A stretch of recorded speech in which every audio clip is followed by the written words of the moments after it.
Welcome back, everyone, to Random's Thoughts. We're coming to you today with another campaign completion video, this time through the Eye of Ra campaign in Runestrike. Now, this one, as with my previous run, had a few caveats. It is, of course, a fearless run, the highest difficulty, but it's also a pauper run, meaning I'm only allowed to use basic and common cards in my deck.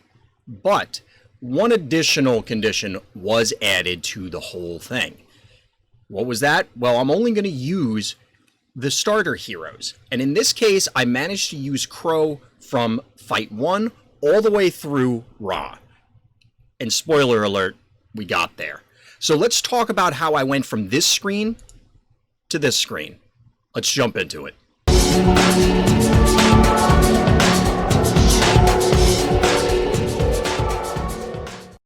The format for this one's going to be just a little bit different than my previous campaign run through.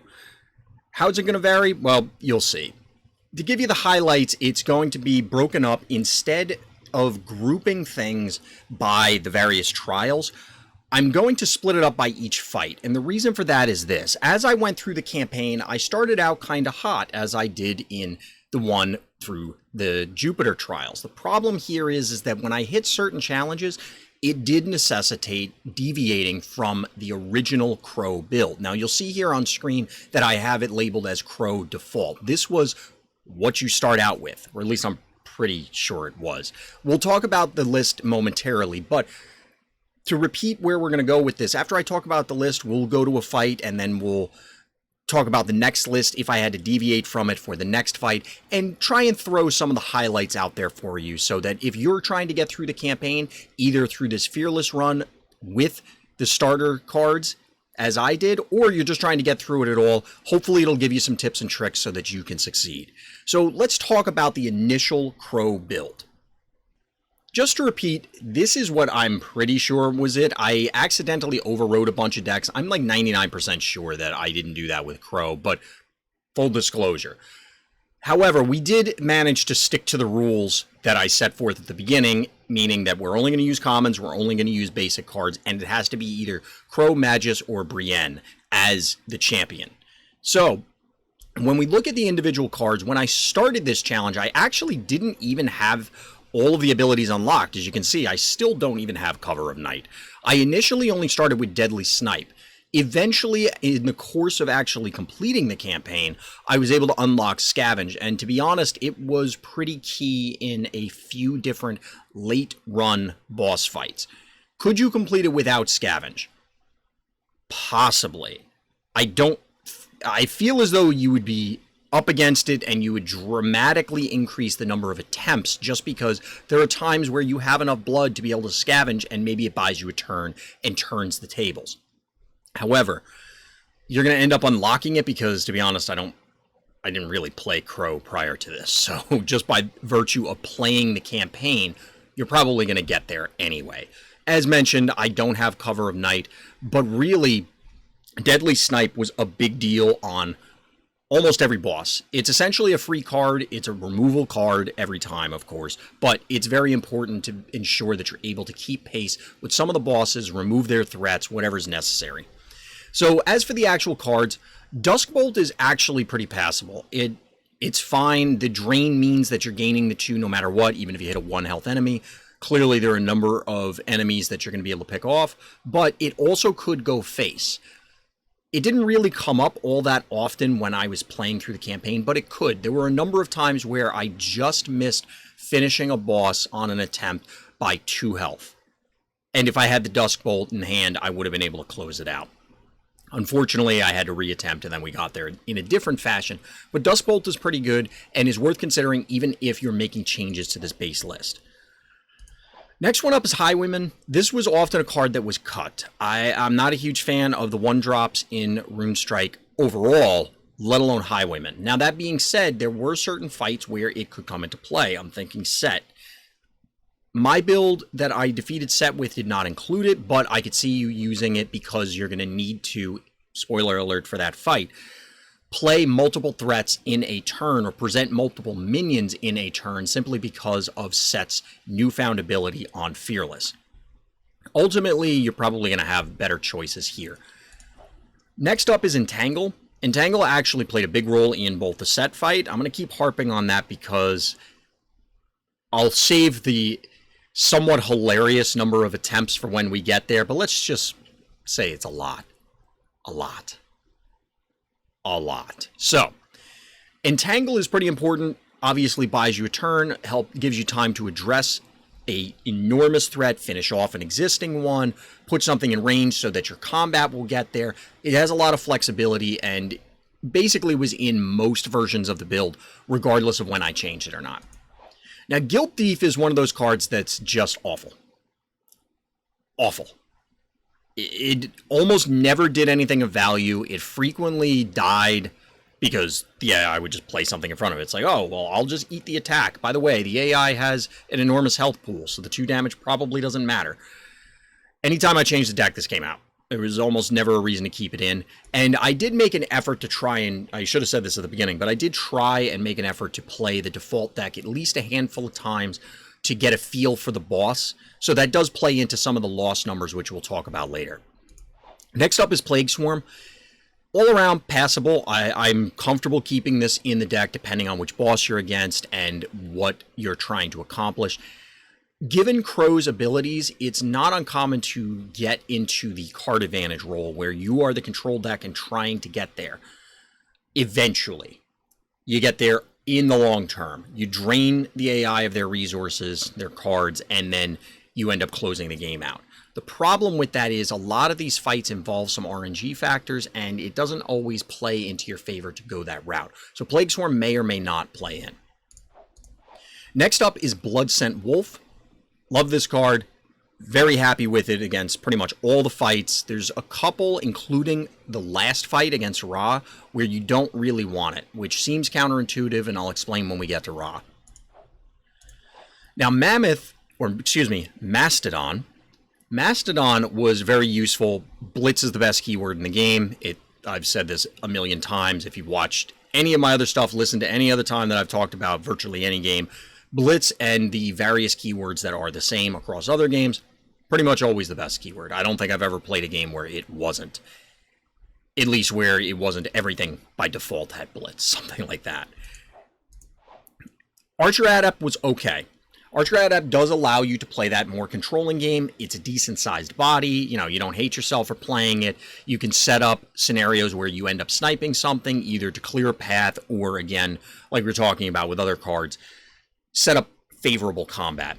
Not exactly the thing to get most excited about, but again, our options are limited, so maybe it is something to get excited about. Next up is Boa Constrictor. This is on, if I had to rate everything from a 1 to a 10, this is probably a 4, so on the lower end of mediocre. It just frequently doesn't matter with the Frenzy because naturally the AI, nobody plays anything in front of it that's going to get eaten, so you're never going to go to 7 health. It's really just healing 2 off of whatever damaged it because you had to play it in front of something. Otherwise, one of the key core benefits of it is that it's a beast. So the stat block is okay for the cost. The Frenzy is mostly irrelevant, but the beast tag does matter when we get to the 8 drops. Now, Gigantify is one of, I don't know if I'd say it's one of the best spells in the game, but it might be. I'm still inexperienced enough in Runestrike to not be able to say that definitively, but Gigantify is incredible, and there were a number of games that were won on the back of Gigantify one way or another, where it allows you to trade, it allows you to push damage via trample, or you're just putting on an unblocked attacker and just getting in there for more damage. Additionally, the +3 on the back end is very relevant because it can allow you to survive certain boss spells, certain boss attacks, powers, whatever. Now we're getting to the high end. We're talking about Savage Brute, a very thrilling text box, as you can plainly see. It's just a big dummy. He punches stuff good. He picks things up and puts them down. Choose whatever you like. It will get there. Because of Gigantify, this card has more value. You're able to actually punch through things if you can follow it up with a Gigantify. If you can't, almost always it's getting chump blocked, and sometimes the tempo loss of just playing an 8-drop is problematic. Now, speaking of 8-drops, we're going to close up with Silverback. Silverback is significantly better than the Brute despite having 1 less attack. simply because it has the potential to get trample. Clearly, if you just play it naked onto the board, not that thrilling. But it is pretty good when it has trample. So overall, there are some weak spots to this. I wasn't a huge fan of a number of the cards in here, but it was passable, got us through several bosses, including some of the mid bosses that we were just able to power through. And again, admittedly, I was being kind of stubborn. If I had immediately shifted gears, either only played one game with the default or just looked at the boss and said, nah, I know this is not going to work, because there were a number of those times, I probably would have shrunk the number of attempts on a number of bosses. But I wanted to make it a good faith effort to try and get there with the starter. So let's move on and take a quick look at the scoreboard. Right now on screen we have the scoreboard. Each number below the individual boss is the number of attempts it took to successfully defeat the boss in question. Now as we go over each boss and I describe which builds and what mulligan decisions and what cards were key in scoring those victories, I'm also going to talk a little bit about, well, sometimes some of these things you just need to kind of get lucky. There were some fights where I did feel that I hit the positive end of variance and I could have easily sunk in way more attempts. There are other fights where the inflated attempt count, in my opinion, was just strictly due to the other end of variance, where I ended up just, Cleopatra just dropped her lethal snake in front of exactly what I needed every time, sort of thing. There's also one fight that, yeah, we'll spend some time talking about that mission 23. But let's jump into the actual bosses themselves, starting with Screaming Imp. So as I mentioned earlier, the way we're going to break this down is I'm going to talk a little bit about the deck that I used, any particular strategies or mulligan decisions or anything like that for the individual boss in question. Now, the first one up is Screaming Imp, and as you can see on screen, this is the default deck that we talked about already, so there's really not much to add there. I one-shot this, and there really wasn't much to say. Essentially, you want to avoid card disadvantage by eliminating their Screaming Imps, the actual minion. You just don't need to rush at all, and as long as you don't overextend into something and then just get blown out, you should basically be able to apply pressure the whole time. So let's jump into the game.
So the next fight up is Blight of Retribution. Initially, you might think that this boss is something that needs to be built in a specific way to fight.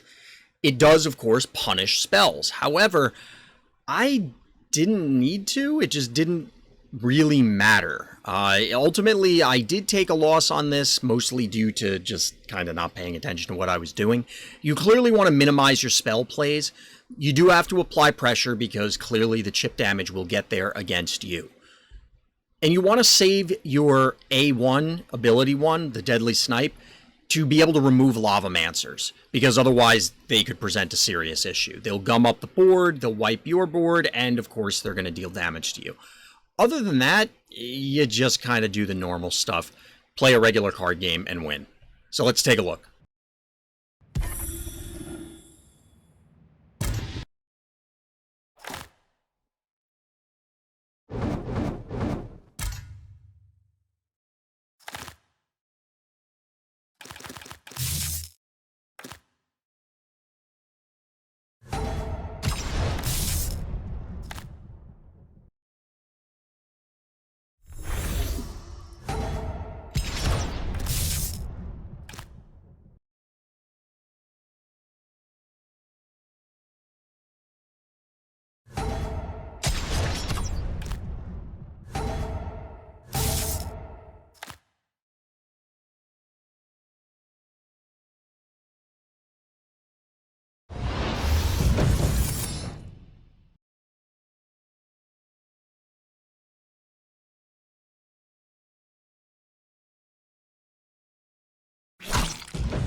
Next up in the Eye of Ra campaign is the Ifrit, and this one also fell to the standard Crowe list. It also didn't take that many attempts, as you can see. We took 0 losses, 1 shot it.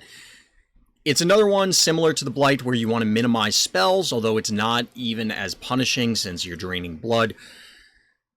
You want to make sure that you don't take damage early on, but beyond that, you slam some of your late game cards and you kind of get there. The curses can present a big clock, though, so you don't want to durdle too long. You do need to actually finish the game out, but it can definitely be done even with the starter cards.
Next up on the Ra tour is War Chariot. Now, this one is somewhat infamous. It requires some additional things to happen. There's a little bit of an RNG element. There's a few different things going on. And as you can see, it did take more attempts than, well, we've had up to this point, even combined. Ultimately, we were able to get there. There are a few things you want to keep in mind, namely the hero champion powers, which is the activated one is Breakthrough. All enemy minions take 1 damage and are stunned until the end of their turn.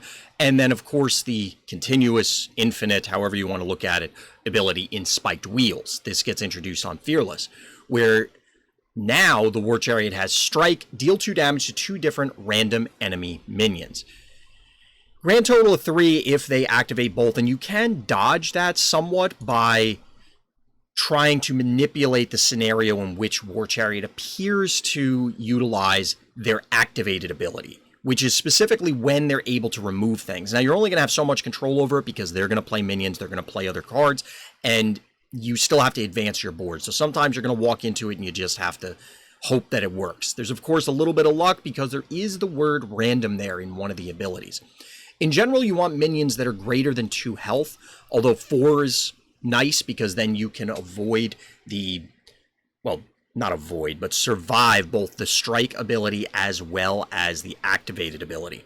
Notably, it also runs Decimate, and Spear Maiden additionally caused me some headaches. But we were able to get there with this particular list that you see up on screen. Obviously, the Bulwarks in particular will help you dodge a number of different mean things.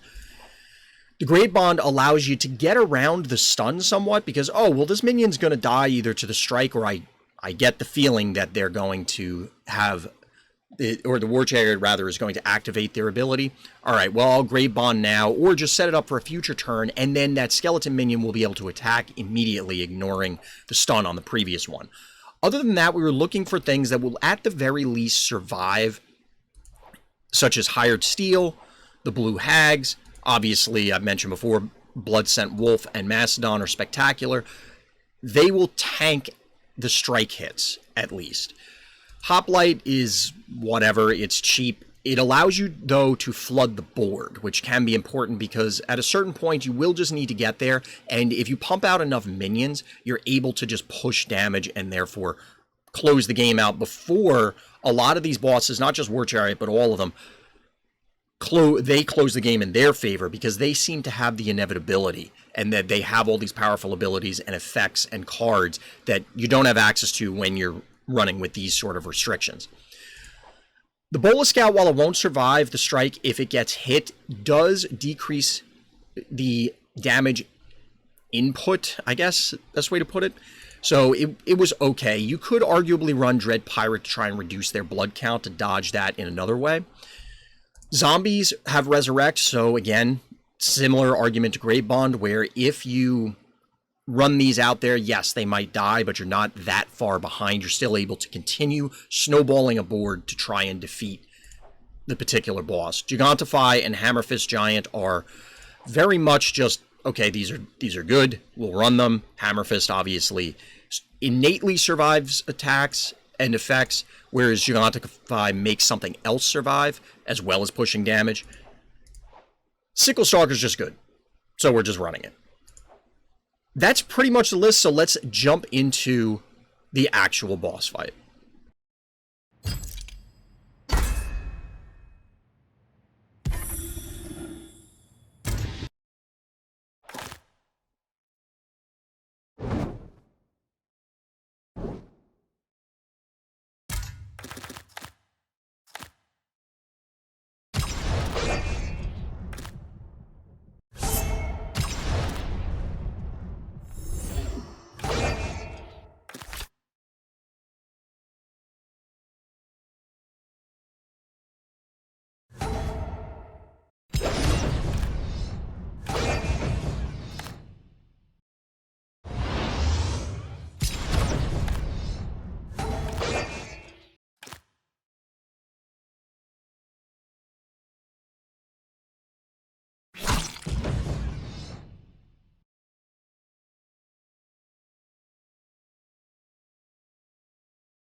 While we did end up modifying the deck, and I mentioned that I went through a few iterations for War Chariot, I feel that Nobles is really where you truly need to begin. Well, maybe not begin. We've made some changes before, but this is a little bit different where we have to make changes to the deck that we did not ordinarily in the other fights. I think you could brute force it with the default deck or close to the default deck and not have to go too far outside of that comfort zone in order to defeat the first few bosses. But Nobles, we have to take a different line, a different approach. Here, because of the constant abilities that are provided by Nobles, you need to take advantage of what's happening. You want to get rid of spells, because I did try it a couple times with the default deck, and just having my Gigantifies and things like that stolen from me were backbreaking. So ultimately, as you can see here, and we'll talk about it momentarily, no spells. Secondly, you want to make sure that you are either dumping your hand or finding some way to leverage the peasant army that's being provided to you by the nobles. And you need to close the game out before, and this will be a broken record, repeated theme, that they're going to drop protected nobles, but you need to close the game out before those things start happening or shortly thereafter so that you don't just get overwhelmed by the high-end minions.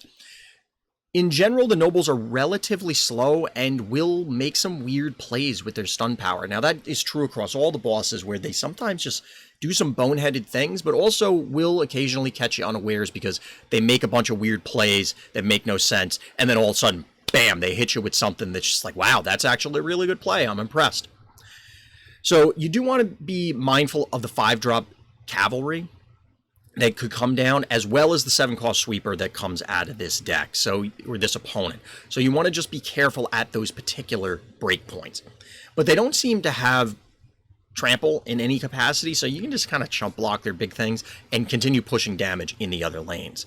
As far as the deck goes, as mentioned, we're just kind of taking bodies that are worthwhile and allowing us to build up the provided peasants. So we include additional soldiers such as Hired Steel, Hoplite. We're back to including Archer, Adept. However, one notable inclusion also is Cannibals. Now, Cannibals is going to appear in a number of different fights. This can grow out of control, at least out of your opponent's control, and then you can beat them up with an enormously powered Cannibals. Notably, we don't have Gigantify to give it trample because it's just too much of a risk, where a Gigantify played on some of their threats. As mentioned, they don't innately have trample for these big nobles, but if they steal yours, that's going to end poorly for you. So other than that, there's not a whole lot that you need to do. Just make sure that you are leveraging the additional minions you're getting and minimize the effect that the nobles are getting. So let's see how it worked out.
A number of things are starting to build up here. As mentioned with the Nobles fight, we're getting to the point where we really do need to adapt and quickly to what the boss is presenting on a threat front, whether it be minions, whether it be spells, whether it be abilities. And the abilities are where a lot of it comes in. Cleopatra is no exception. As you can see, this took a fair number of attempts in order to actually complete it. There is, unfortunately, and this will also be a repeated theme, an RNG component here. So not only is there an RNG component on her summon, which is her activated ability where she gets 2 pets, one of which has deadly, one of which protects her. The other is Enamor, which is the added fearless ability, and that's rally a random minion in your enemy's hand gains still. Now, there are a few different ways that you could try and fight this fight. Depending on whether you choose to go this route and make your own life difficult by only running common and basic cards and running the starter champions, or you choose to introduce, we'll say, stronger cards by expanding your collection. You could try and lock down the lanes that Cleopatra offers by just allowing her to spam minions and then dealing with them in some way, shape, or form, maybe reducing the count of minions in your deck to a very low number so that the repeated addition of still just doesn't really come up. However, that's very much a challenge when you're only running this particular card set. Instead, I elected to go with a very aggressive route and try and dump our hand as quickly as we could so that way we minimize the number of things that are getting still. Since in Runestrike, you are able to just generate resources automatically every turn. You don't have to worry about, I need to hold this so that I can try and resource it or something like that. Instead, you can just flood the board as quickly as you can. This presents several challenges, specifically because of the first RNG element. It obviously still matters for the second because early on you're going to have a handful of minions that may not do anything or end up getting still and therefore not do anything. When Cleopatra creates her summons, one of them has Blitz and has Lethal, so it may just land in front of something that you really need to stick. Or the one that protects her landed in an unfortunate lane and you just can't quite get to it for a couple turns, and then that pushes out your win condition and ultimately costs you the attempt. But it obviously can still be done. So, as mentioned, you can either try and out-aggro or minimize the minions in your deck. I did try minimizing the minions. It didn't really work out. Again, we just have a limited number of spells, and many of them, as you can see here, such as Gigantify, rely on minions. So you need, to me, flood the board and then try and remove the Cleopatra minions as much as you humanly can so that it reduces her ability to constrain the RNG. So, in other words, if the board is empty on Cleopatra's side and she summons her 2 minions, it could be any of 5 lanes, as compared to if she had 3 minions out and then it lands in specific lanes. That's exactly where the locking their board down versus flooding our board and removing their stuff option comes in. Again, it just seems to be very challenging to do it with this Pauper option. Maybe it's possible, but I didn't have a whole lot of luck. So the idea is just you keep all the lanes open so that way it minimizes the chances of the snake landing in front of one of your minions. So essentially, it's just an RNG heavy fight. You got the aggro curve. Hopefully you can get good draws, and then you can run her over. As for the deck, we went with Dusk Bolts. They're able to remove the snake cleanly. It also gives you an option to have one of your smaller minions trade up into the 4/3 cheetah. The Frost Sprites are pretty bad. It could be any of the 1-drops. It's really just for the sake of having a 1-drop. The Skeleton Minions, again, a 1-drop. The Guild Thieves, as we mentioned earlier, are awful, but we needed to have more high-velocity minions, lower-cost minions, to try and get this game plan going.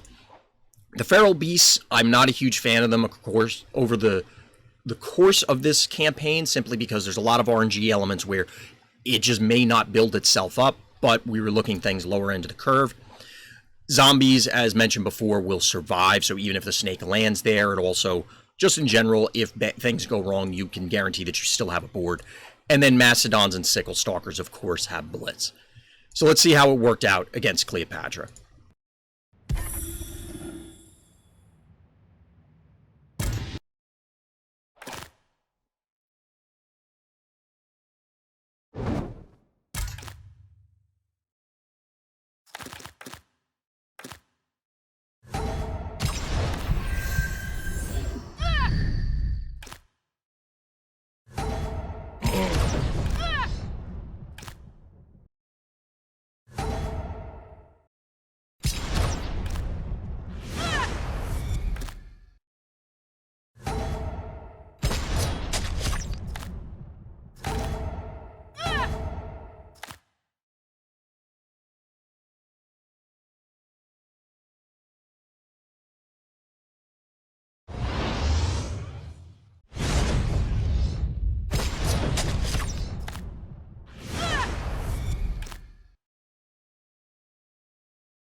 after Cleopatra, we're moving into the Griffon fight. Now, this one, there's a few different things going on here that need to be brought up. So, again, new ability is Clarity. All runes you draw have their mana cost reduced by 1. Now, in conjunction with the ability to continue to draw additional cards from the activated ability and then buffing the attack, it's entirely possible that the Griffon just kind of nut draws and kills you. It will sometimes just get a bunch of attack and just push enough damage that you can't quite keep up. As you can see, it did take a few attempts, not as many as some of the previous fights, but more than some of the other previous fights. I know. Big, deep thoughts there. But ultimately, I moved into a more mid-rangey build, as you can see on screen. We were able to ultimately outvalue the Griffon deck, in my opinion, and we were able to control the board and then just, okay, we have a snowballed board, and then we just crush them. So, as to the actual list, we added back in a bunch of removal, Dust Bolts, Entangles, the Plague Swarms, but we also have, again, the value minions such as Archer Adept, and a new addition in Fungoid, which just, it was okay. Fungoid shows up later on in a much more meaningful capacity overall, but it's fine here. As I said, we're able to control the board, we're able to set up cannibals that could get large. You have a number of different ways to beat this fight, and I think as long as you are not getting blown out, which you may not have any option, like I said, sometimes the Griffon will just draw a ton of stuff, and it's all awesome, and they just beat the crap out of you. But here, we're able to, again, set up value trades via Blitz, set up Gigantify, set up a number of different things, and then ultimately we were able to take the Griffon down. So let's take a look.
After maybe not a huge set of difficulty, but more challenging fights, we kind of took a step down in difficulty by challenging the Egyptian god of crocodiles, Sobek.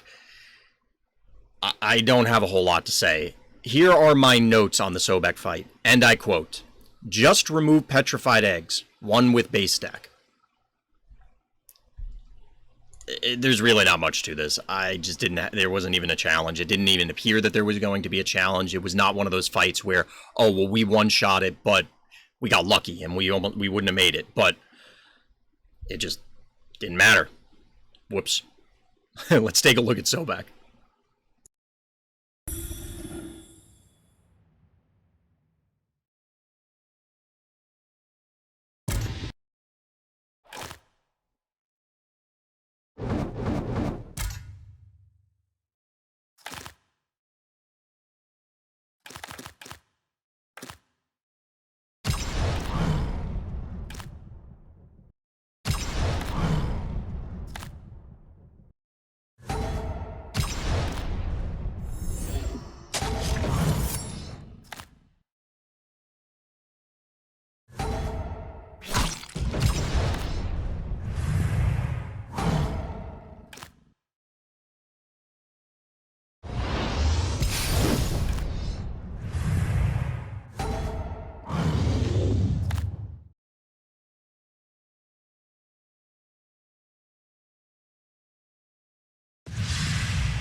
At this stage, well, I guess immediately following the Sphinx fight, I was feeling pretty good. As you can see, it didn't take that many attempts, and the only reason it took this many, which was only 2, is because, and this is a warning, do not, under any circumstances, choose the riddle that says, take massive damage.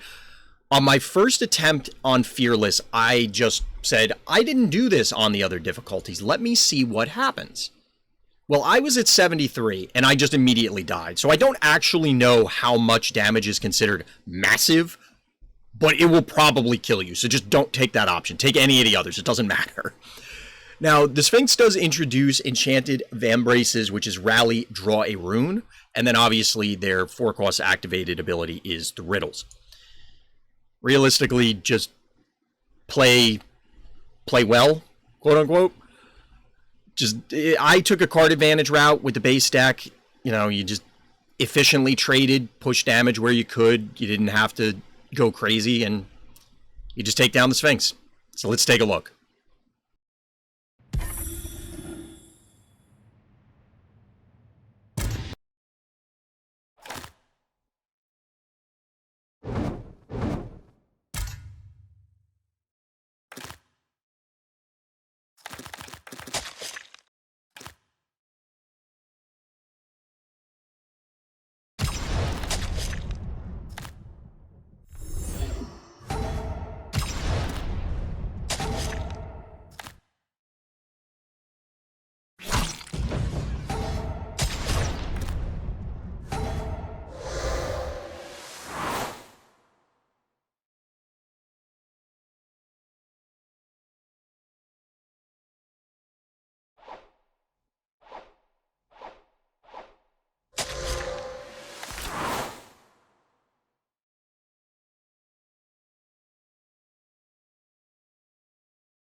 Next up is Apophis, and although the deck name up here says Crowe, Fearless, Pauper, Griffon, it is the deck that we managed to take down this boss with.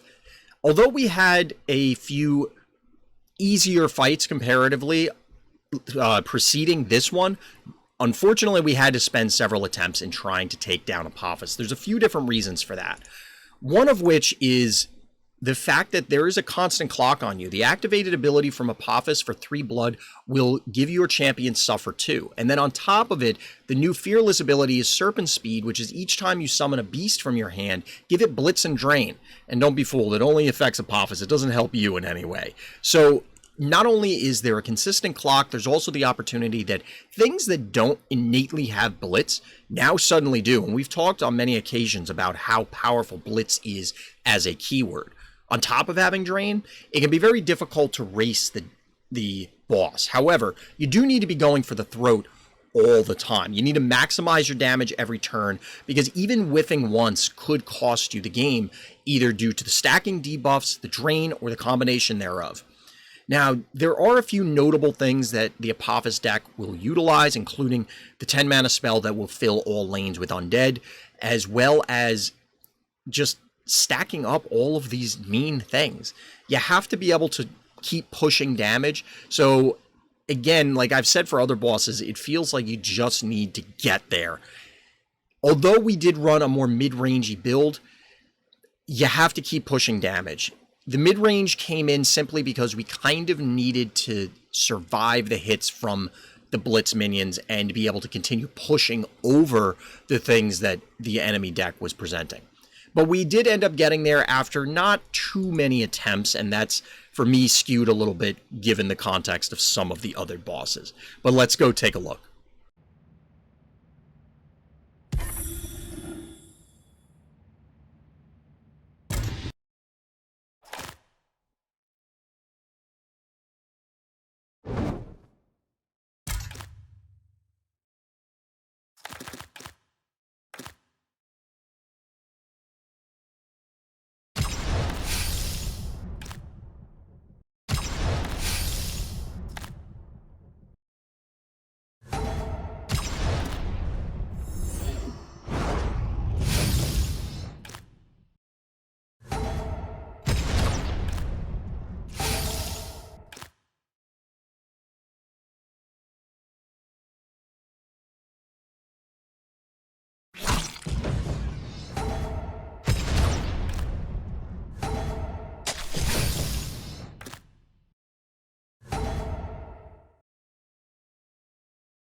We go from snakes to scorpions. I hope nobody out there has any phobias, because this may make you uncomfortable. However, the good news is, as you can see from the one on screen there, it didn't take that many attempts and you won't be hanging out with scorpions all that long. I talk about the abilities and what's added from Fearless, but to be honest, I just kind of beat this boss up with the default deck, and my notes, to return to the previous joke, these are the notes. Played default build. just played minions.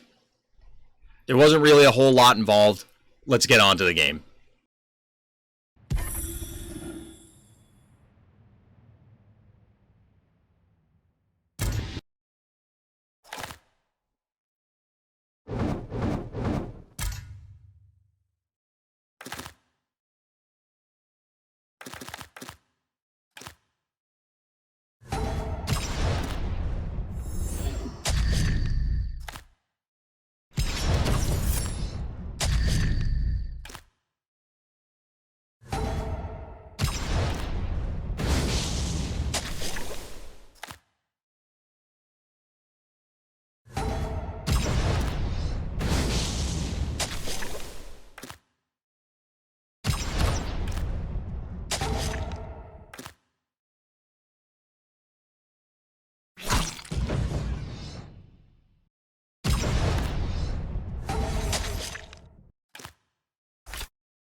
The Guardians of the Tomb didn't seem to present much of a threat either. We've now hit a few fights in a row that we just beat them up with the default Crowe list, and not trying to be a broken record, but played default build, just played minions.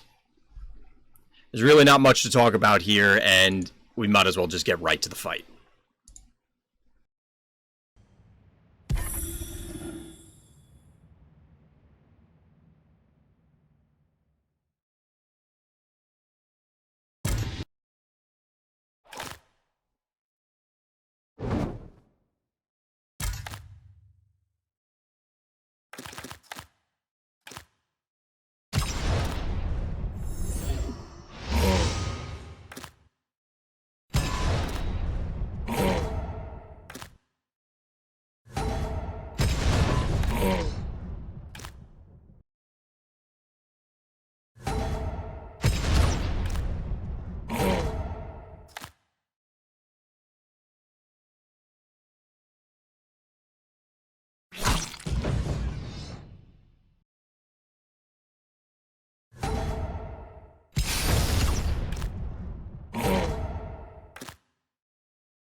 After those pushovers, we're back to having an actual challenge. Mummy did require a change in tactics, a change in build, and we'll talk about that for a couple minutes. So there are a number of things to account for here, notably, let's start with the abilities. So in addition to Ritual Sacrifice, which is the 2-cost blood ability for Mummy, that a random minion, could be theirs, dies at the end of its turn, now you also have Decay, which is rally enemy minions in play lose -1/-1. Not unlike the actual card Mummy, the minion. Now, this was somewhat of a precursor for a later fight, somewhat, but significantly easier, and that's because of Ritual Sacrifice. You actually need to ensure, well, there's no real way to ensure this, and that's part of the problem, that Ritual Sacrifice lands on enemy minions as opposed to yours. It's a very RNG heavy fight, as I found. If Ritual Sacrifice hits your guys every time, you're probably going to lose. If it hits their guys, you're probably going to win. You do have a couple things to account for, though. Going into turn 8, you need to make sure that Tomb Guardian gets dealt with. Now, please take note of the patch. Tomb Guardian is getting changed in a future patch where its cost is changing. It's going to change the scope of this fight somewhat. Basically, you just need to make sure that they don't have undead going into the Tomb Guardian turn. Otherwise, Tomb Guardian could lock you out. The combination of the -1/-1, as well as Ritual Sacrifice possibly hitting one of your minions, could be very, very, very bad. So clear their board. Make sure the Tomb Guardian only has guard and not protected as well.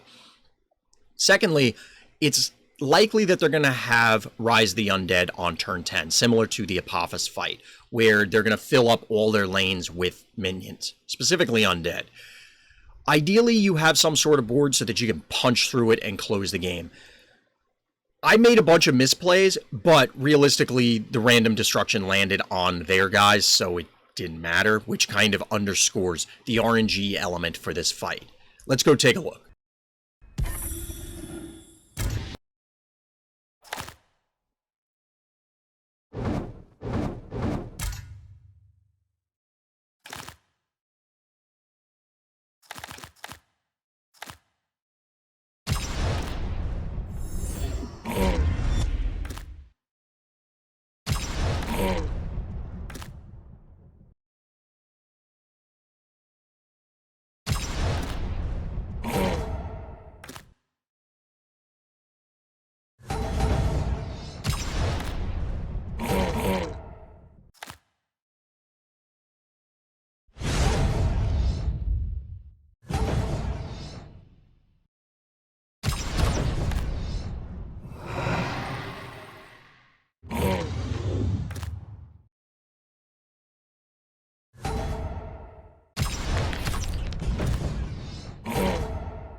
If you'll forgive the use of, I guess, a prehistoric meme at this stage.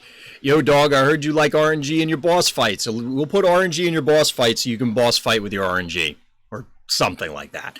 Basically, Dune Paladin, we were very fortunate to be able to take this down with the default deck very quickly, because it could have easily gone the other way. We fought it, again, with the default, and I was being a little bit stubborn. Maybe it would have made sense to put more thought into this, but we took it down quickly. The RNG element is with the ability, so you still have Sandstorm, which is going to hit everything for 3 and things lose flying, but that's not the part you care about. Well, you do, because you want things to survive it. 3 damage is a fairly significant amount. It's the new Fearless ability in Mirage. You have a 50% chance to avoid all incoming attacks. If they hit it, they hit it. If they don't, they don't. And that's kind of what it amounted to. You'll see in the game as we jump into it now that there wasn't a whole lot of decision making on my part. It just kind of was do stuff.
As you can see by the unfortunately large number on screen, this fight did not go as swimmingly as the last or several of the previous. Conjurer is a problem, and there's a few reasons for that, but chief among them is the new Fearless ability. Shocker, I know. Conjurer starts with a 3-cost blood ability. This is the one that you see, and it summons a golem. But the problem is that Conjurer on Fearless adds Harden, which is your earthen gain +1/+3 when they enter play. The other piece of the puzzle here is that there are a surprising number of early game earthen. They are now enormous. You do have to risk blocking these despite the fact that the opponent will run both Gigantify and Ambush, which can blow you out. Either because they get trample and crush your dude, or you think that your minion is going to survive, and then all of a sudden, whoops, it gets ambushed and womp womp. Obviously, ambush on something granting it blitz, also not spectacular for your chances. They do also feature Desert Twister, so even if you are able to build up a board, again, sad trombone, there it goes. I felt that you need a lot of positive variance in your favor. I was able to set up double cannibals and grow them to enormous proportions, and then able to just punch the Conjurer for enormous chunks of damage. Now, notably, the AI will sometimes make some really bizarre plays, which might play into your favor, but we'll talk about the list here that has some changes from the default. Bulwarks, I felt, were necessary. It allowed us to, or have the opportunity to try and change certain combats, preserve specifically important minions to ensure that we don't get ambushed or things don't just die. Grey Bond made a reappearance in this case just to try and preserve our board. We wanted some early things to try and stave off, well, the onslaught of all of these golems. Entangle means that we're able to buy a turn. Again, enormous big bad guys. We had to buy time in some way. Bloodscent Wolf, the usual story goes alongside it, that it's just really good. Now, I was trying out Dread Pirate here to hopefully stave off more golems. I know I've said that several times, but the reality is that these things are huge and they're going to be a problem. I had thought Feral Beast could possibly grow to some large proportions and then be able to fight some of these things. Not super excited. Zombie was relevant because you can, of course, block something twice, and sometimes you just needed to buy time so that you could try and win the race. Gigantify, similar to Bloodscent Wolf, you've heard this story before. It's very strong. It'll allow you to trade up. It'll allow you to run over something if you had already punched it. It potentially allows one of your minions to survive an attack from an opposing enormous golem, or gets it outside of range of Desert Twister. Now, the Bone Giants were an attempt to make another large minion. I'm not real happy with them. They could have been the 5/5 Trample Giant. It doesn't really matter. Cannibals, as said, I was able to set up enormous ones because I feel like you need to just close the game whenever you get that window, and they allowed us to do that. The Crescent Guard was also an attempt just to try something. Not really sold, but maybe the guard will work out. Ultimately, I think you just need to find a window, exploit that window, and just push for as much damage as you can, because the opposing minions are going to be big. They're going to outclass all of yours, and you got to try and find a way to get there. So let's take a look.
After the Conjurer fight, I'll admit I was very frustrated, and that's why we have the Conjurer deck up once again, because I just didn't even really think about it to switch back to the default deck. I just forgot.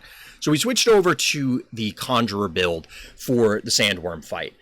And as you can tell, we one-shot it. It was nice to get a quick win after the enormous number of attempts on Conjurer. There were several points during those attempts that I wasn't sure if we were going to get there on RNG, but ultimately we did. But that's Conjurer stuff. What do we want to talk about for the Sandworm fight? There's not a whole lot to say. Realistically, you just beat it. It didn't really matter. The new Fearless mode ability of having Veil didn't matter. It destroying a random minion of yours when it has 4 blood didn't really matter. So just get in there, just like we're about to now.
Unlike the Sandworm fight, Horus justified his own unique deck build to try and take the boss down. Now there's, as I've said on other occasions, several things to talk about here.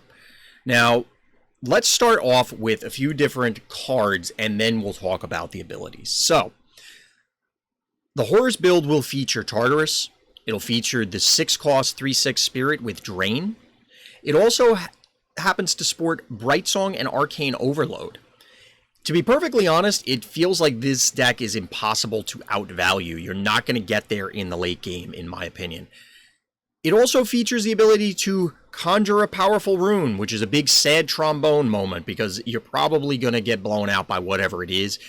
There are some options that it may hit that won't be awful, but they're all pretty awful, just varying degrees of awful for you. We ended up settling on this mid-rangey build that looks similar, and we'll talk about the cards momentarily.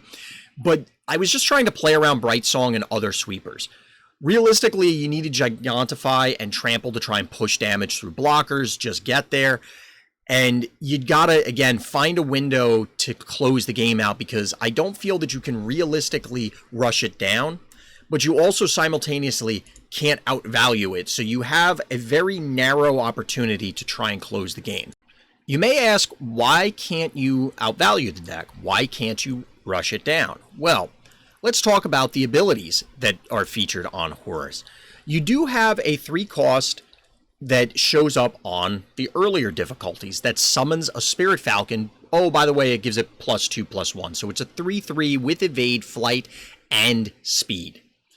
That's dangerous enough on its own, but now we have the added wrinkle of Eye of Horus, which is the infinite continuous ability, which is each time you summon a spirit from your hand, give it Resurrect. I'm gonna spoil a little bit of the fight for you. There are a lot of spirits in Horus' deck. There are a lot of spirits. So you have the opportunity for Horus to just go nuts with Spirit Falcons, potentially buff them, and just push a ton of damage. They also have the opportunity to just, oh hey, all of my stuff has Resurrect. You're not actually going to ever be able to outvalue me. Hence why the Trample comes into play and trying to find a window to push damage. You just don't have a whole lot of opportunity. So let's talk about the actual cards. Bulwark was relevant in order to try and maybe not outvalue over the long haul, but outvalue in the short term certain scenarios. Drain Soul, but Duskbolt, which drains, allows you to try and remove certain things, maybe pick off something that already resurrected. It also helps out trying to fight those Spirit Falcons because they're kind of a big deal. Obviously, Entangle comes into play, whether it's for the Drain Spirit, its other large spirits, or just ensuring that the Spirit Falcon is not going to end up pushing an enormous amount of damage. We'll skip the usual stuff for Bloodscent Wolf and zombies here. I think those are going to be pretty obvious.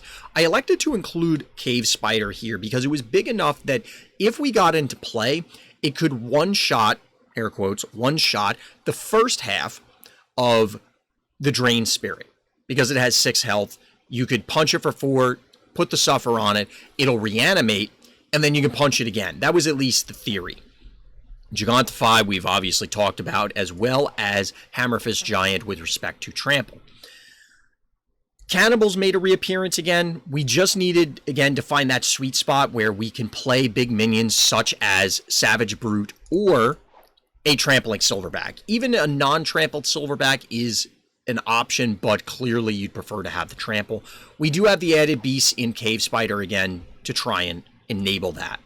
Sickle Stalkers, they go in the usual bucket. Realistically, you just have to find that opening in order to get there because, like I said, rushing it down is going to be very difficult, especially with the common and basic cards, and you just don't have the options to go over the top super greedy because of all the Resurrect. So let's take a look at the game.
In what's going to become a more consistent refrain, Cannibals was the MVP in the fight against Pharaoh's Guard. Now, this one did not cost us nearly as many attempts. There are a few different reasons for that. It doesn't appear that this opponent really has that much removal, so you just want to try and keep their board clear. Now, the Pharaoh's Guard does present, obviously, new wrinkles on Fearless. In addition to being able to draw cards and generate shields for themselves, it now introduces resistance, which is each time you summon a minion from your hand, give it recover shield +1. This kind of plays into the reason why you want to keep their board clear. If you allow minions to persist, they're going to end up getting to astronomical shield levels and you'll never kill them. And then they snowball you as opposed to the other way around. That kind of informs why the deck shows up the way that it does, that we use to take it down. We have additional removal in Duskbolt as well as Entangle. It also, of course, serves all the usual purposes of buying time and gaining life respectively. We have Bloodscent Wolf. Again, we'll pass over that for now. You've heard the story a million times. Feral Beast was, again, another attempt at trying to say, hey, well, if we're able to snowball it ourselves, then our opponent can't really play anything in front of it.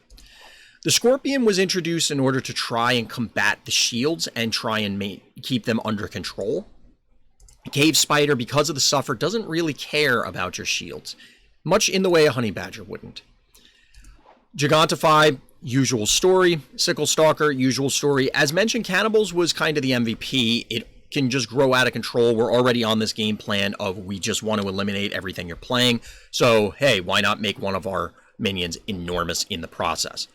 Hammerfist Giant has become a regular as well.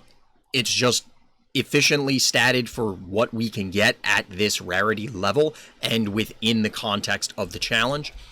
And we close out with our 8/8 Savage Brute and 8-cost Silverback, both of which are just enormous minions that will help you punch through either the last damage or their minions, whichever you happen to need at the moment. So let's take a look at the Pharaoh's Guard fight.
After taking a fight off, encountering the Pharaoh's guard, we're back to fighting the Egyptian gods, in this case Anubis. Now Anubis presents a few different unique threats.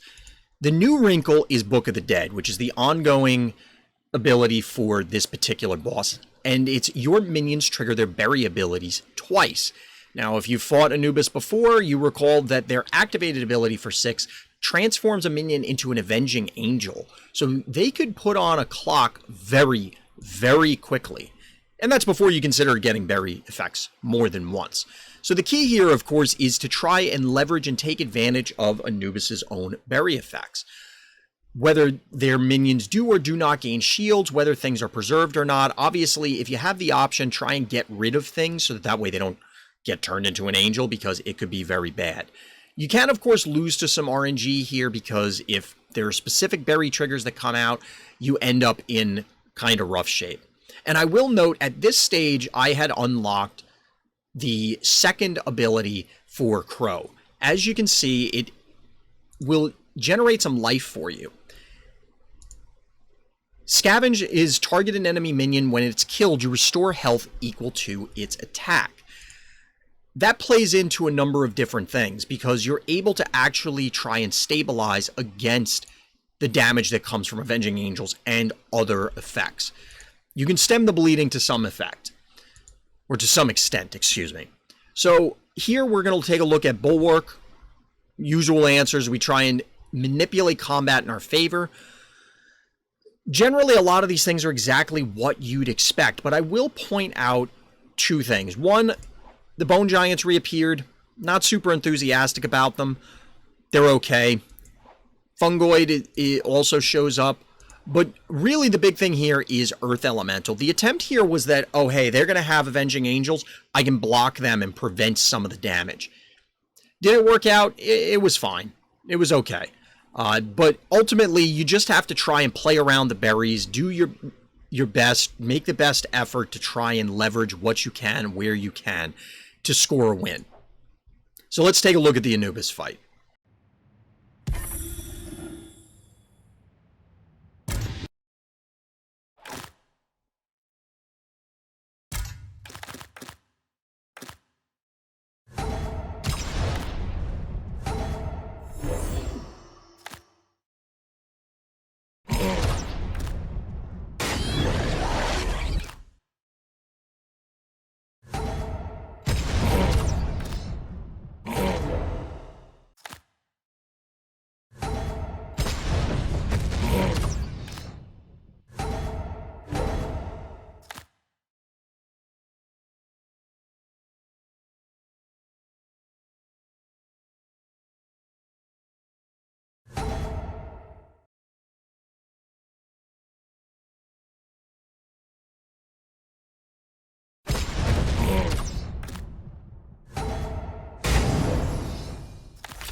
Admittedly, and this is a little embarrassing, I'm not entirely sure how to pronounce this boss's name. I'm going to say Maat. I'm not sure. It's definitely a Egyptian goddess that I am familiar with, but it's one of those you read about it and don't necessarily hear it. So, we're going to talk about the boss fight here. This one didn't take us that many attempts. We did end up going with a more unique build in order to try and fight it. The abilities from this particular boss, the new one is Tarnished Ankh, which is each time your opponent plays a spell, restore 2 health. The other one, the activated one that you would have encountered on lower difficulty levels, is a mana acceleration for 4 blood. Now, ultimately, the way I was able to get around this boss was you just basically ignore the mana generators. It's too difficult to fight all of them. Now, that could be very dangerous, and I will admit maybe I just lucked out in the boss didn't actually hit that many high-cost things to do super mean stuff to us early in the game because I just ignored them. Instead, I chose to just kind of get there, go for the face, push in other lanes because I didn't feel I could punch through the mana acceleration in time to make it matter. And as you can see, it worked out okay. It didn't take too many attempts. Now, you do want to play around Treason and Decimate if possible, but ultimately, it's just minimize your spell count so that way you're not giving them health and just kind of get there. To that end, we decided to try and lower the curve somewhat. You can see the reappearance of things such as Highwaymen and Hired Steel. Hoplite is in a similar vein. Dread Striker, but that's not this card. This is Spear Maiden. Spear Maiden reappears so that we can try and, again, lower the curve. Dread Pirate was an attempt to influence the mana acceleration in some capacity. I don't know if you really need it. And then the rest is kind of familiar territory other than Giant Scorpion. Giant Scorpion was just have something useful at lower costs. You could probably interchange it with other things. There isn't a whole lot to this fight. I kind of just went and punched the face. So let's take a look.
After defeating some additional Egyptian gods, we're now on to the Phoenix. Now, the Phoenix was one that, as you can see on screen, didn't take all that many attempts. In this particular case, we were leaning heavily on Blitz minions as well as Fatties, aka much chunkier minions, to carry the day. Why is that? Well, let's talk a little bit about the powers from this particular boss.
After the Phoenix is another heat, sun, light themed fight, and yet another chariot fight, and that's Sun Chariot. Now, Sun Chariot, to start off, has some rather obnoxious and painful abilities. The activated one essentially one-shots something. It's going to deal damage equal to their attack, and then an additional 2 to follow up at the start of the turn. Remember, the bosses have increased attack. They get to cheat the rules a little bit, whether it's from cards in deck to having extra attack as mentioned. So it's basically going to kill something. Now, what else does the Sun Chariot feature? Well, Sunspur. This champion has speed. That shortens the game length immensely, or shrinks it immensely. It's incredible. There's a lot of damage that's going to be coming at you, and it's going to hit you hard, it's going to hit you fast. So you need to try and match pace, because You just don't have the cards available with the restrictions, and I know I've said this a lot for each boss, but with the restrictions we place on ourselves, you just don't have the time available to try and drag it into the late game. Look, the champion alone will just kill you. So, we didn't take that many attempts on this boss before we were able to take it down, but notably, there's a Decimate available to the boss. There's mass buffs on War Falcons that can come down. Zephyr Knight can come down on 5. Sun Chariot itself, you know, the minion, on 7. And Commander on 9. So you got to get aggro and get lucky. For the most part, it's just dump your hand out and pray. You got to try and get there.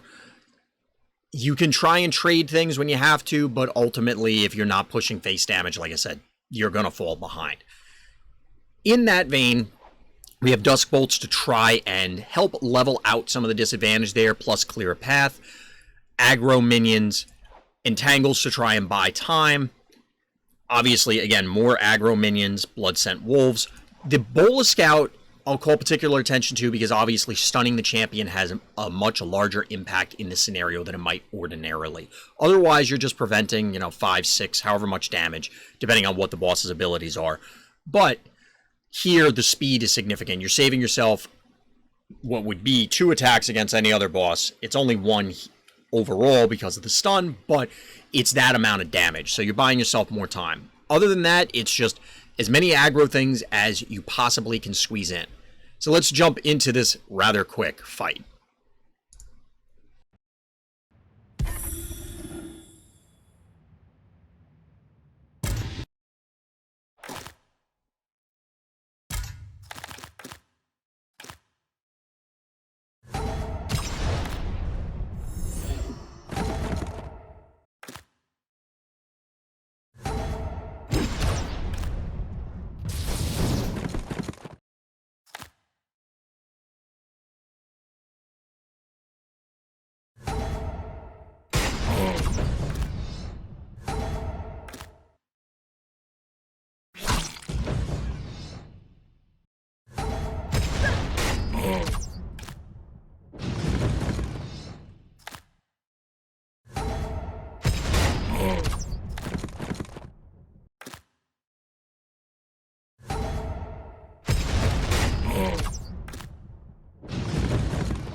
The preamble for this fight is going to be a little bit longer than it has been for, well, really all of the previous bosses.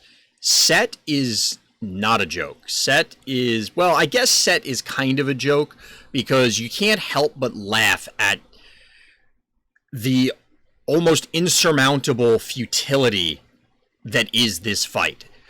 The number on screen is not an exaggeration. In fact, it may be an underestimate of how many attempts it took. In my notes, I'm pulling them up right now so I had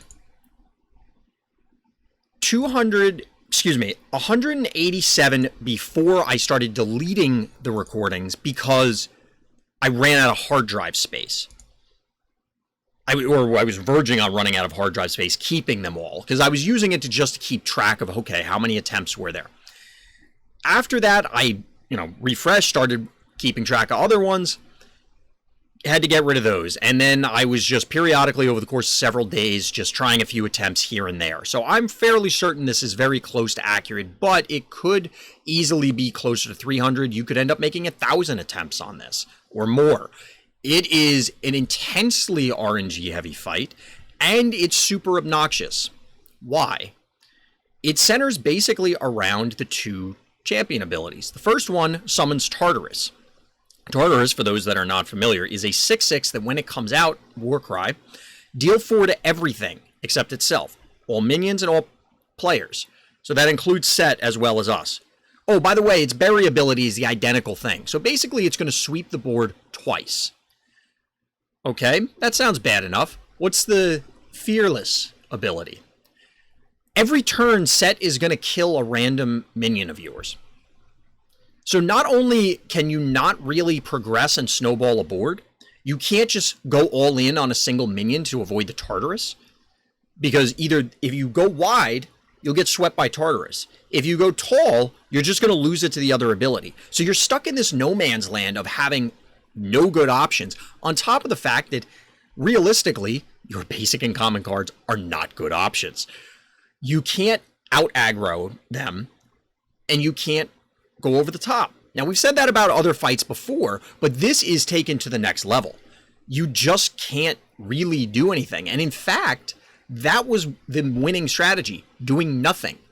As ridiculous as it sounds, or may sound, you simply play nothing until you can guarantee that you're playing 2 minions in a turn. Now, you don't really want to run out a 1-drop and a Bloodscent Wolf on 4. You realistically are not playing anything until turn 6 or 7, depends on whether you go first, second, what your hand is, etc. To me, I tried to mulligan specifically for zombies and cannibals. Now, you also need to find entangles. Given that we have this game plan of just doing nothing, you're going to see a bunch of cards, and really, a lot of times Set will play along, although not always. Sometimes they'll be very aggressive, play 2 blue hags, or other stealth minions that also feature dangerous. You have to remove those, because you'd love to bank the blood so that you can set up and one-shot, as close as you can, a Tartarus. It comes out, you can hit it with an entangle, and then deadly snipe, clear the board. Or if you entangle it, you can even wait a turn to try and generate some card advantage, which is ideal. Whatever you do, you need to immediately follow up the Tartarus with additional threats. Now, here's the thing. Sometimes you're going to have to try and get lucky. You just play a cannibals as soon as you can alongside something else, because of course you don't want to run something out solo, it will just die, and then hope that you win the 50-50 coin flip. And then probably the next 50-50, and then maybe the next 50-50 or the 1 and 3. Because that's about as good as your odds are going to get. Between Tartarus, Mark for Death, Pillar of Flame, Combat, all kinds of things, Executioner, you're just not likely to keep minions on board. And a lot of the removal is random, so it's going to feel even more frustrating because, oh, of course you hit the cannibals that I built up to 10 attack, even though I just somehow managed to get 3 or 4 other minions on the board.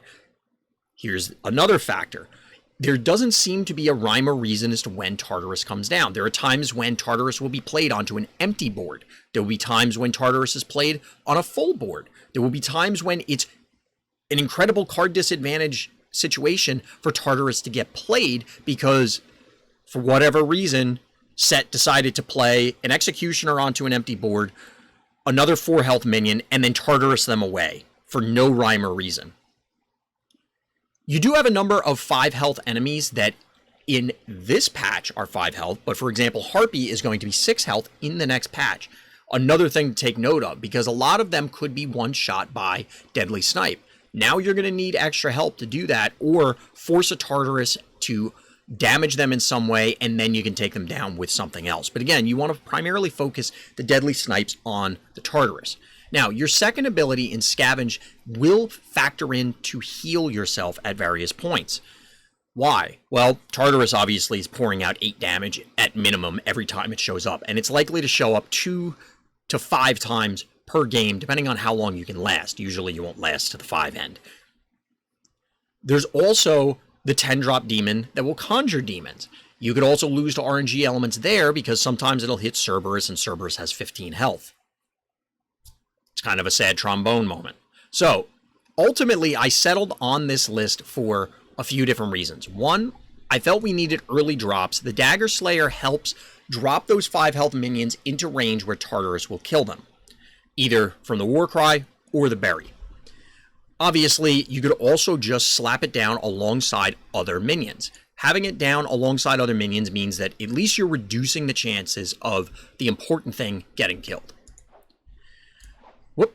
Duskbolt, again, targeted removal helps bring things into Tartarus range. Don't underestimate the drain. In the games that I played, there were a few early on, actually, below triple digits, that I was just one turn short. And if I had seen a Duskbolt, if I was able to scavenge one more time, if I was able to push a little more damage, we may not have closing in on 300 attempts. Instead, it might have only been sub 100, probably still in the 80s. I don't quite remember. But point is that you may be fortunate enough to see some of these and are able to use them judiciously in order to get a quick win, a quicker win. Entangle, as mentioned, is important. You can set up Tartarus to be popped on the following turn so that way you can get more things, deal with more stuff. There are several minions that are left at 1 health from the set build that will... It left at 1 health because of Tartarus so that you can pop them with Entangle.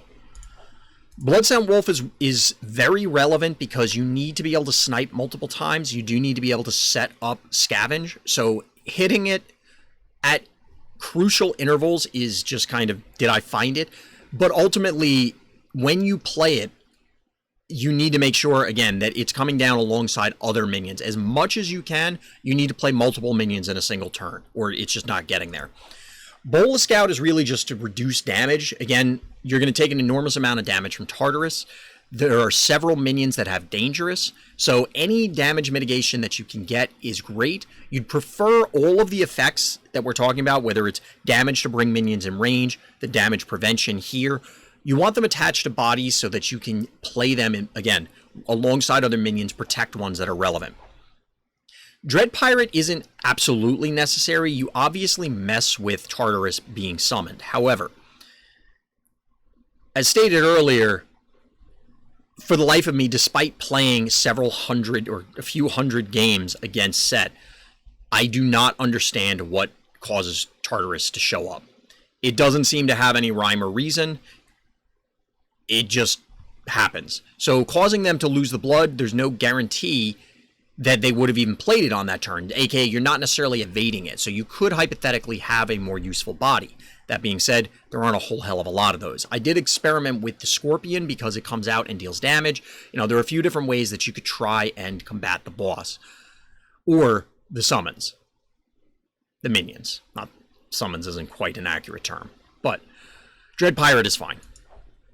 Fungoid actually was surprisingly relevant because when it gets buried, and it could either die again to the rally effect, or it could happen from Tartarus, it brings other things into range. It puts Tartarus in range of Snipe. It also puts the opposing 5 health minions into range of Tartarus. So Fungoid served multiple purposes. The healing was basically irrelevant. Mastodon was important for Blitz. And I'm emphasizing this even though it's redundant because the Blitz is crucial to be able to push damage. Often the Mastodons were going face. It's a very delicate balance between just tanking damage with your champion versus pushing damage. I think you have to favor pushing damage in most cases, unless it's, I'm going to take 6 from this dangerous minion, or there's no other way to remove this, or I must remove this Tartarus this turn. I don't have a choice. Send in the Mastodon, that sort of thing. So you minimize the number of card plays that are there. Zombie is probably obvious. The Resurrect is going to play in a lot.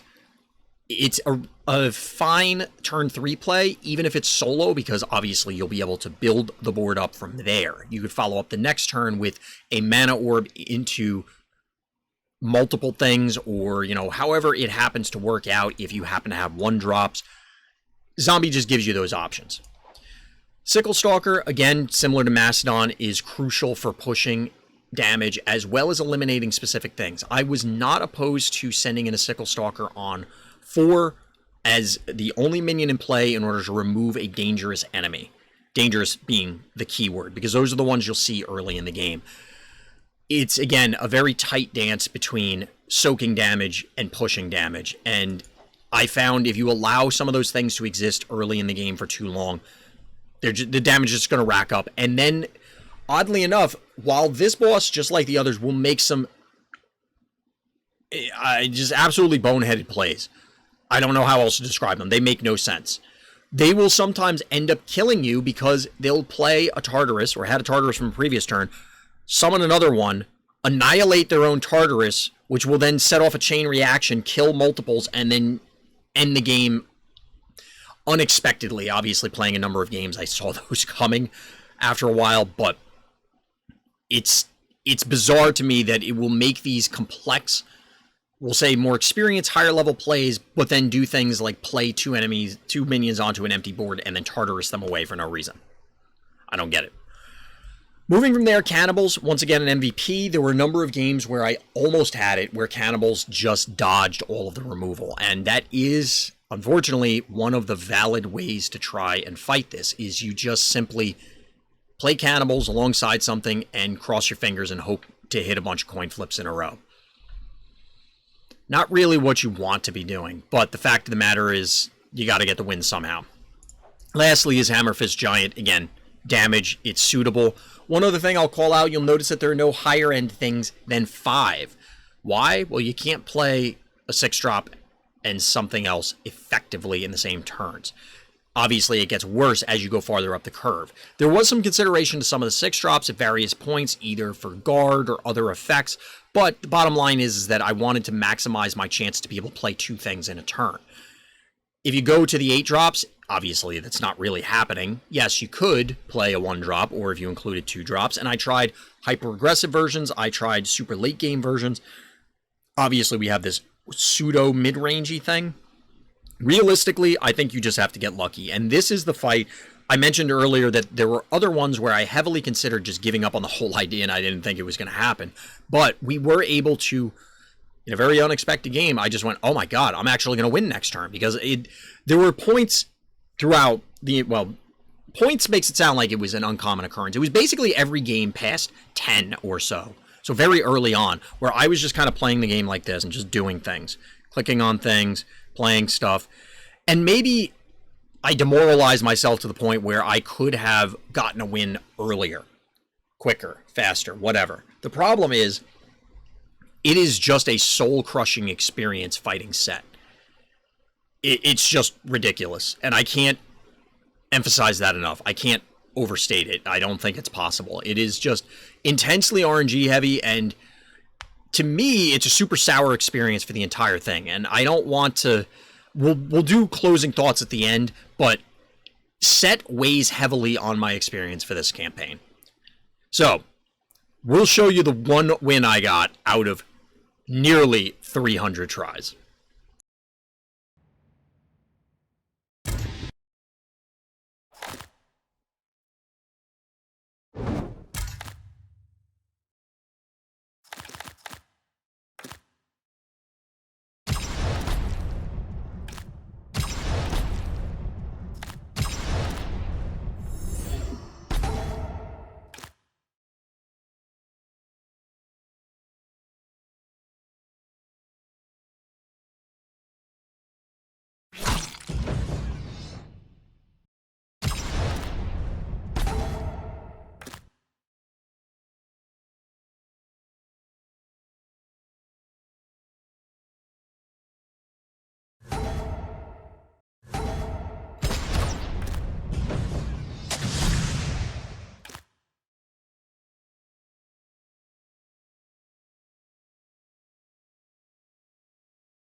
All right, folks. We almost made it there. We almost completed the whole campaign. We're on to the final fight in Ra. As you can see, we don't have triple digits for this attempt. In fact, it's single digits. And it was, I guess in some respects, anticlimactic compared to Set, but don't get me wrong. Under no circumstances was I looking for the Set experience all over again. Now, I kind of expected going in that Ra was not going to be nearly as much of a challenge. And that was before I even saw comments in other places that, yeah, Ra is in no way as complex or difficult to beat. Now, Ra still does feature the Eye of Ra and the 7-cost blood activation where it's going to tag you for 35. That hasn't changed, and you still have the invulnerable minion that's going to be out there. That plays into some of the cards that we're going to talk about that may seem a little strange on screen. But the new ability is Divine Theft. The rally is the enemy champion loses 1 blood. Thankfully, it isn't steal a blood so that Ra advances, because that would make this really painful. However, it is painful enough in the fact that you essentially will never get to use any of your blood abilities. It is possible for you to be able to use, depending on the game state, Scavenge. But as you can see, we don't actually have Blood Scent Wolf in this list that we're able to take down Ra with. It didn't seem like it was going to matter, and even early on, and attempting it with the default list, I felt that this was very doable. Again, compared to Set where it felt impossible. It's not impossible, but it felt that way. Now for Ra, you do see a lot of damage effects that come out. There's a lot.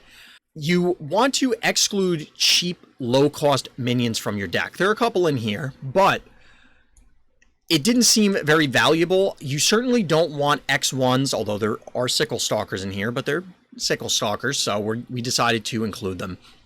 The reason being is that Phoenix coming out and other damaging effects from fuse minions and things like that, it's possible that Ra is just going to pick them off very easily, and you've invested a bunch of cards that don't do anything.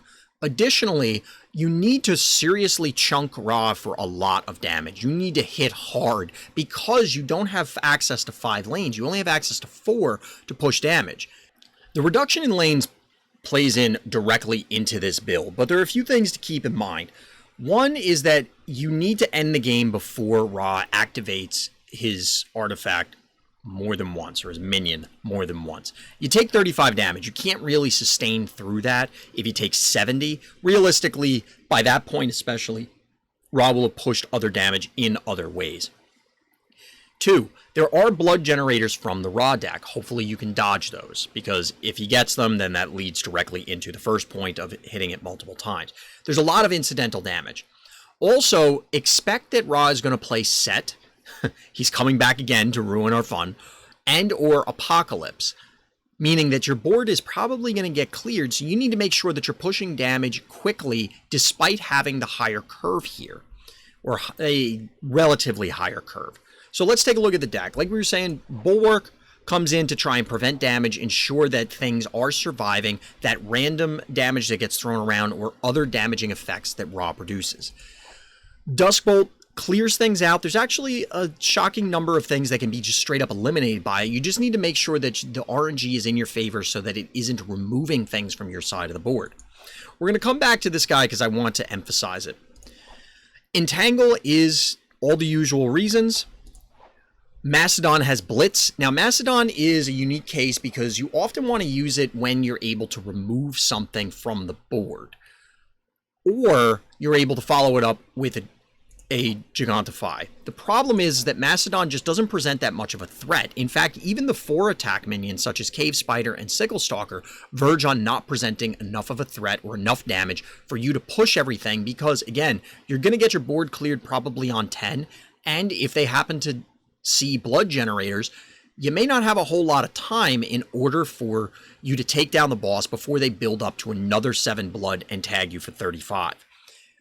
Filling up your now shrunk quantity of lanes, again, 4 instead of 5, because you can't punch through the invulnerable minion, with a 2-attack minion is not super enticing, so you have to be careful. It's not impossible to have this on the board and be okay. Again, Gigantify, or Ra will obviously try and deal with your stuff. If you play it early enough, it's okay. Just be aware that you don't fill up lanes with weaker attackers. Cave Spider, as mentioned, is not super exciting. It's still on the lower end of attacks, but it's cost efficient enough. It'll survive most of the burn, so you don't have to worry about, I need to replace this thing and then I'm losing damage because I don't get to attack this turn. So it's okay. Gigantify we talked about briefly, but you can imagine all the reasons. Sickle Stalker, usual story. The 1 health is problematic against Phoenixes, but you can buff it with Gigantify, you can use it as removal, or you can just, suck it up and deal with the fact that it's going to die. As you'd imagine, cannibals can prove very valuable in this fight. You can again grow them to epic proportions. It also can tank a huge amount of the removal because it's damage based. Hammerfist Giant, similar effect, but has trample innately, able to push damage again. There are going to be a lot of blockers, and Phoenixes conveniently only have 1 health, so yes, it will damage the giant back. It can even attack the giant because of Vast, but it'll survive through the incidental Warcry damage and push damage if it's getting blocked by it. Lastly, we're going to finish up with the Brute and the Silverback before we circle back around. They're pretty self-explanatory given the context of needing to push damage. Clear a path, get these things in front. Ideally, you can save the Gigantify for something enormous like Savage Brute. Now, I do want to circle back to the Druid Priest. This was kind of a, what the hell, we'll give it a shot. This, it's worth mulliganing for, in my opinion. You want to play it specifically in front of the invulnerable minion. The idea is that you're still going to get the rally, you're never going to punch through it. This thing otherwise doesn't care, and it will soak up random damage effects from the fuse minions that get played by Ra, as well as trying to push you out of damage range for the incidental damage plus Eye of Ra effects. So, ultimately, it's okay. Do you need it? I think it helps a lot. I don't know if you absolutely need it. But let's jump into the final fight for the Ra campaign.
So final thoughts time.